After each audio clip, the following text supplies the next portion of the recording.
Sanibona ninjani? Siyaphila njani na? Siyaphila. Usisi apho sisubani na? Usisi lo ugcina wakho la ekhaya kwaMnyango. Yebo.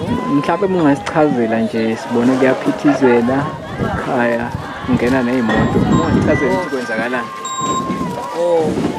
La ekhaya namhlanje sinomcimbi ngokosiko lwethu ke njengamaZulu ukhwenyana mangabe sekhiphile inkomo uyaye ezobhesa. So namhlanje ke la ekhaya kunomembeso kadadewethu uZanele. So bakhona ke abakamthetho bafikile le kwesakamthetho phesheya enkulu bazokwembesa la ekhaya balethe lokuthiwa yibizo. Sisithi ke ngathina njengamaZulu sithi ukwembesa bazokwembesa ke namhlanje ngoba kunjena nje kuphithizela kunomcimbi wokwembesa kuzobheswa kunomembeso uneyibizo ziqhamuka kwambukazi kwesakamthetho zizila ekhaya kwaMnyango. Mhlawumbe ungathini kumkhwenyana owenza umsebenzi ongaka la ekhaya? Engakusho nje kumkhwenyana uMbokazi Magembe singathi siyabonga kakhulu asenze khona wasenza abantu. So siyambonga nje kakhulu nokuthi efike la ekhaya elethe inkomo nakho futhi useyaphinda futhi useyabuya sezokwembesa siyakhuleka ngenkulunkulu ukuthi umcimbi uhambe kahle naye aphumelele isifiso zakhe kanye nodadewethu umcimbi wabo uhambe kahle beze befinyelele lapho kwi-level abafisa ukufinyelela kuyo nodadewethu. Hayi siyabonga kakhulu. Siyabonga kakhulu nathi siwumndeni wakwaMnyango siyabonga kwaMbokazi siphinde sibonge futhi nabakwaMnyango ngenini wakithi kwaMnyango siyabonga kakhulu.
siyasuka kanti ye asikakafiki. Haleluya. Kodwa sesibheke khona. Mangenamona kikiza. Shaya izandla enkulu bazalwane. Hayi. Baba silapha uNkulunkulu wethu namandla kulomhlanganelo osizobona Nkosi. Mawungcwele sicela wona uNkulunkulu omuhle ube nathi mawungcwele tshela moya wokuthula nakule ndawo sibuye Nkosi tshela Nkosi amakhosi ukuthula kuvela kuwena mawungcwele usisabatha okungawungcwele egameni likaJesu mawungcwele yiba uNkulunkulu ngalesi sikhathi salamanje mawungcwele ubonakala Nkosi umkhosi uhamba kule ndawo egameni linamandla Nkosi wethu Jesu siqala umcimbi Nkosi siyawuphetha mawungcwele silawe egameni linamandla Nkosi wethu Jesu Kristu manje ngaphakathi. Amen. Ngiyabingelela umndeni wakamnyango ekhaya isikulo, ngibingelele umndeni wakambokazi esifika nawo Magembe. Amen. Bese ngiyabingelela abafundisi bonke abakhona, ngibingelele umama umfundisi, ngibingelele bonke nje abagcotshwa bakaNkulunkulu abakhona, umndeni wonke nabasona bomphakathi abakhona egameni likaJesu. Amen. Siyambonga uNkulunkulu ngale nkonzo, siyambonga futhi ngalomcimbi. Amen. Shaya izandla bazalwane enkulu. Amen. Ngizocela nje uzoqala ngifundele kunevesi elilodwa singakayi encwadini engizoyifunda engilithandayo. Amen. Ngicela ngivulele incwadi kaMark 10 ufunda uverse 9 kuphela bese omunye angivulele uMshumayeli 4. Amen. Mshumayeli 4. Siyafunda kuMark 10 siqale verse 9. Yes. Ngakho-ke lokhu akuhlanganisileyo uNkulunkulu makungahlukaniswa ngumuntu. Ngithanda lelizwi lithi ngakho-ke lokhu uNkulunkulu akuhlanganisile. Alisho ukuthi kungehlukaniswa umuntu, lithi makungahlukaniswa umuntu. Ngoba zikhona izinto efika uNkulunkulu ayihlanganise bese beza abantu bayihlukanisa. Ngicabanga ukuthi into ayenze umndeni wakamnyango nowakambokazi ukuthi uthi noma kade uzowenza umcimbi ofana lwadi wenziwa phandle bese kuthi ekugcineni kube nento eyinkonzo ukuthi uyazi ukuthi wena ufuna ukuthi mawuhlangana kube khona uNkulunkulu okuhlanganisayo.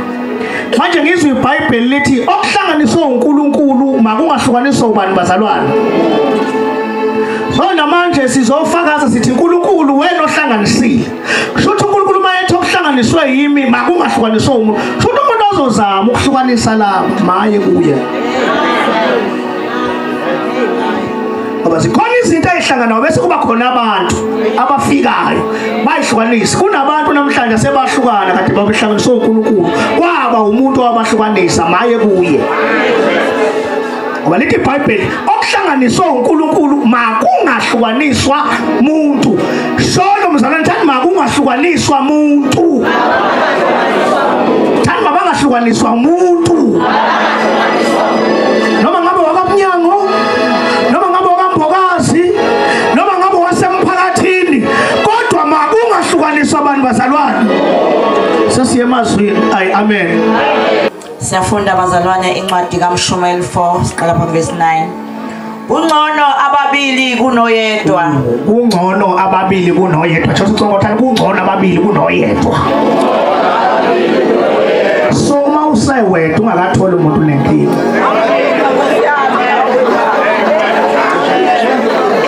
Ungayitsheli nje ukuthi usu right sekungcono.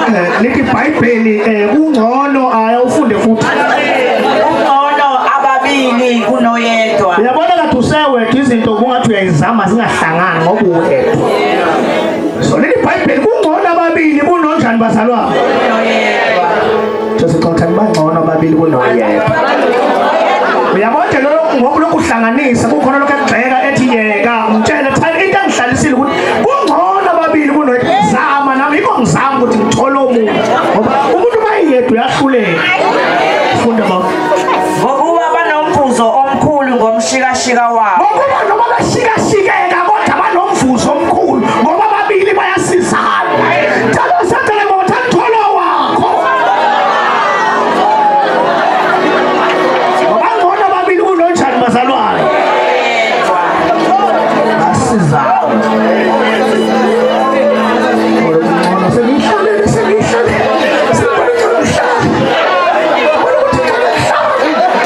Ungcono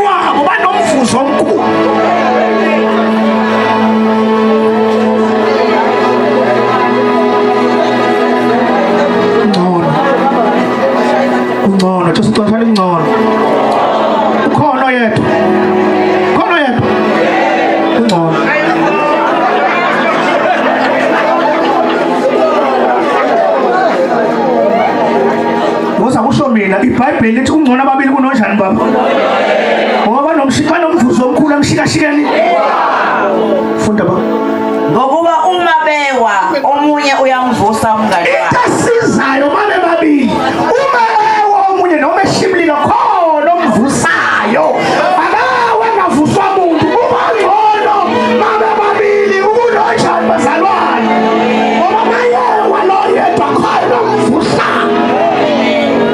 awukuze lo yedwa uvuswa ubani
Amen. Futhi uma ababili belele ndawonye banokufudumala kepha oyedwa angafudumala kanjani na